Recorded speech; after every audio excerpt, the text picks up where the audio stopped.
आर्यन एक professional photographer था जिसे पुरानी और वीरान जगहों की तस्वीरें खींचने का शौक था। एक दिन उसे एक वकील का फोन आया। उसे पता चला कि उसके दादाजी, जिनसे वो कभी नहीं मिला था, उसके लिए शहर से दूर पहाड़ों के बीच एक पुरानी हवेली छोड़ गए हैं। शहर के शोर शराबे से दूर आर्यन अपनी कार लेकर उस गांव पहुंचा। गांव वाले हवेली का नाम सुनते ही सहम जाते थे। एक बूढ़े आदमी ने उसे चेतावनी भी दी, बेटा, सूरज ढलने से पहले वापस आ जाना। उस हवेली की दीवारों के भी कान नहीं, बल्कि यादें होती है।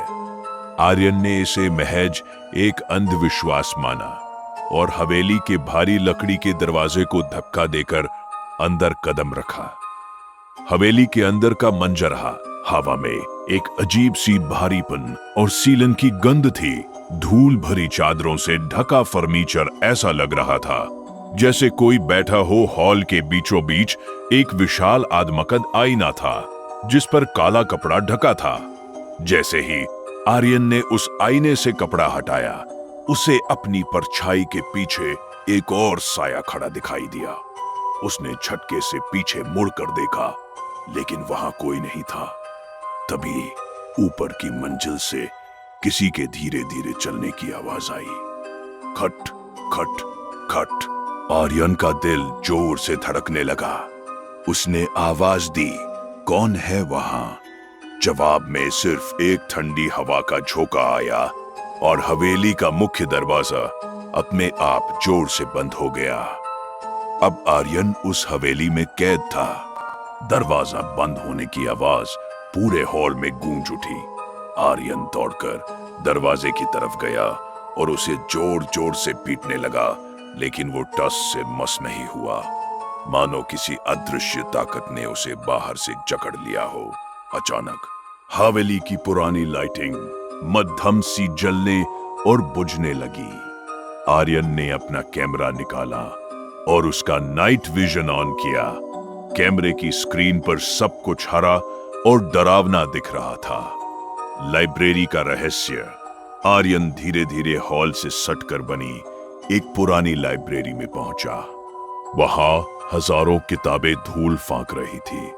अचानक उसकी नजर मेज पर रखी एक पुरानी डायरी पर पड़ी। उस डायरी के कवर पर उसके दादाजी का नाम लिखा था। जैसे ही उसने डायरी खोली, एक पुराना काला सफेद फोटो नीचे गिरा। फोटो में उसके दादाजी हवेली के उसी आदमकद आईने के सामने खड़े थे जिसे आर्यन ने अभी देखा था। लेकिन फोटो में आईने के अंदर दादाजी का चेहरा नहीं, बल्कि एक बिना चेहरे वाली आकृति दिखाई दे रही थी। वो आवाज तभी खामोशी को चीरती हुई एक पतली, कांपती हुई आवाज गूंजी, आर्यन, तुम वापस आ गए। आर्यन के रोंगटे खड़े हो गए। वह आवाज किसी इंसान की नहीं लग रही थी। उसमें एक अजीब सी सरसराहट थी। उसने अपने कैमरे का लेंस घुमाया और कोने की तरफ देखा। वहां एक कुर्सी अपने आप हिल रही थी। चर चर। ऊपर की मंजिल का बुलावा। आर्यन ने हिम्मत जुटाई और सीढ़ियों की तरफ बढ़ा। उसे लगा कि शायद कोई ऊपर फंसा है या कोई उसे डरा रहा है। जैसे ही उसने पहली सीढ़ी पर कदम रखा, ऊपर के कॉरिडोर की सारी मोमबत्तियां अपने आप जल उठी। वह ऊपर पहुंचा और उस कमरे के सामने रुका जहां से आवाज आ रही थी। कमरे का दरवाजा थोड़ा खुला था। आर्यन ने जैसे ही कैमरे का लेंस उस दरार के अंदर डाला, उसे जो दिखा उसने उसका खून सुखा दिया। अंदर एक पुरानी फटी हुई ड्रेस पहनी एक औरत पीठ करके बैठी थी और अपने बाल संवार रही थी। आईने में उसकी शक्ल नहीं थी, बल्कि सिर्फ हड्डियों का ढांचा दिख रहा था। अचानक वो औरत रुकी और उसकी गर्दन धीरे धीरे पूरी 180 डिग्री पीछे की तरफ घूमने लगी, सीधे आर्यन की तरफ। आर्यन की सांसें गले में अटक गई। उस औरत की गर्दन जिस अमानवीय तरीके से 180 डिग्री घूमी थी, वह किसी बुरे सपने से भी बदतर था। उसकी आंखों की जगह 2 गहरे काले गड्ढे थे। आर्यन ने बिना एक पल गवाए कमरे का दरवाजा जोर से बंद किया और उल्टे पांव भागा। जैसे ही दरवाजा बंद हुआ, अंदर से पागलों की तरह दरवाजा पीटने और खरोचने की आवाजें आने लगी।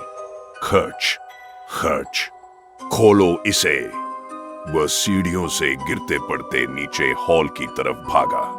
उसका दिल इतनी जोर से धड़क रहा था कि उसे अपने कानों में अपनी ही धड़कन सुनाई दे रही थी।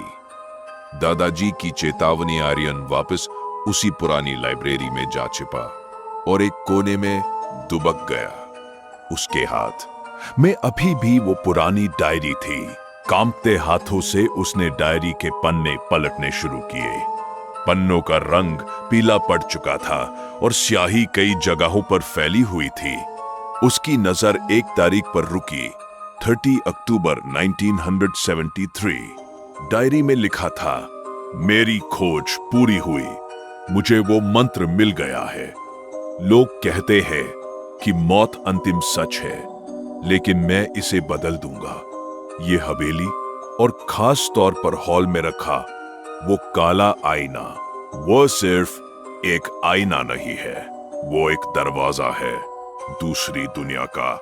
मुझे बस आज रात पूर्णिमा पर वह रस्म पूरी करनी है।